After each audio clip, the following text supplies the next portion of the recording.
Assalamualaikum and a very good morning to Dr. Akbar and my fellow classmates. So today I'll be presenting on the topic of federal system, but specifically I will discuss about the distinction between the central and the state government according to Federal Constitution, which is contained in Article 73 until 77 of Federal Constitution. So before I jump to the distinction between the central and state government, let's see what is meant by federal system. So federal comes from Latin word which is foedus, which means treaty or agreement. So in this system, the power is divided between the central government and the individual state. Powers and authority are shared according to written constitution, which is the key element of federal system. So that's why we have the parliament and we have the state assembly, and also we have in federal constitution federal list, state list and concurrent list. So this system is in contrast with the unitary system such as in UK and Singapore. So what is unitary system? Unitary system is where the power is held to the single or the central government only. There may be local government or the state government, however they are not free from the control of the central government. This is because they derive the powers from the central government and the powers can be taken back. So in this system, there is also division between legislative, executive, judicial and financial powers between the central and the state government. So moving on to Article 73, says that Parliament may make laws for the whole or any part of the Federation and laws having effect outside as well as within the Federation. Legislature of a state may make laws for the whole or any part of that state. So basically, this article mentioned about two bodies of government, which is the Parliament and the State Assembly, who may make laws for the Federation and also for the state. Next, Article 74. Parliament may make laws with respect to any matters enumerated in Federal List or Concurrent List, while state may make laws with respect to any matters enumerated in state list or concurrent list. So in Federal Constitution, we have the Federal List, state list and also the concurrent list. So concurrent list is the list where the powers are shared between the Parliament and the State Assembly. We have the case of Muhammad bin Dawud and Government of Malaysia, where the petitioners were charged under Section 298A of Penal Code for doing an act which is likely to prejudice unity among persons professing Islamic religion.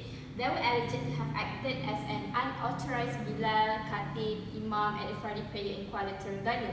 So the respondent contended that the section was valid because it is a law passed by Parliament on basis of public order, internal security and criminal law according to Article 11 clause 5 and items 4 of list 1 of National. The court held that this section, Section 298A of Penal Code, is a colorable legislation in that it pretends to be a legislation on the public order when in piece and substance actually it is a law on the subject of religion, with respect to which only the states have power to legislate under Articles 74 and 77. So thus, there must be a declaration that this section is a law with respect to which Parliament has no power to legislate, and a declaration that this section is invalid, therefore null and void.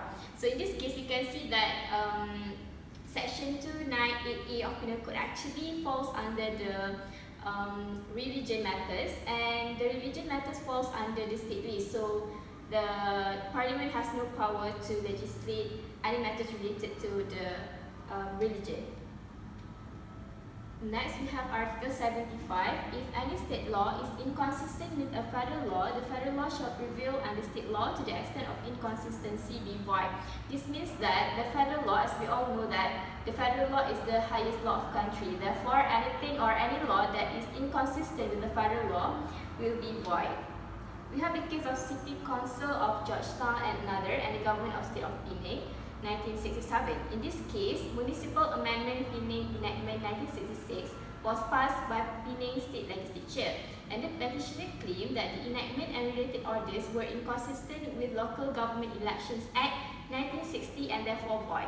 The court applied Article 75 and agreed that the enactment and related orders were void. So in this case, the Municipal Penang Enactment is the state law, and the Local Government Elections Act 1960 is the federal law. So in this case, the state law inconsistent with the federal law, therefore null and void.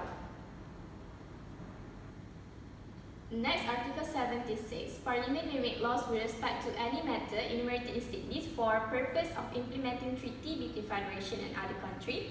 to promote uniformity of laws, and if requested by Legislative Assembly of any state, for example, National Land Code. So basically, this article explains about the Parliament can legislate any law in the state list for the three purposes.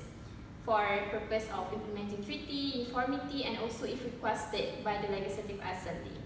We have the case of Lim Chi Cheng and others and Pentadbir Tanah Daerah Seberang Peraya Tengah Bukit Mertajam 1999, where the Court of Appeal heard an appeal involving National Land Code. It was contended that the code was not applicable to Penang since it was never adopted. However, the judge stated that as the National Land Code 1965 was enacted by Parliament at the request of all states under Article 76 of law, for the sake of uniformity, the question of adoption did not arise.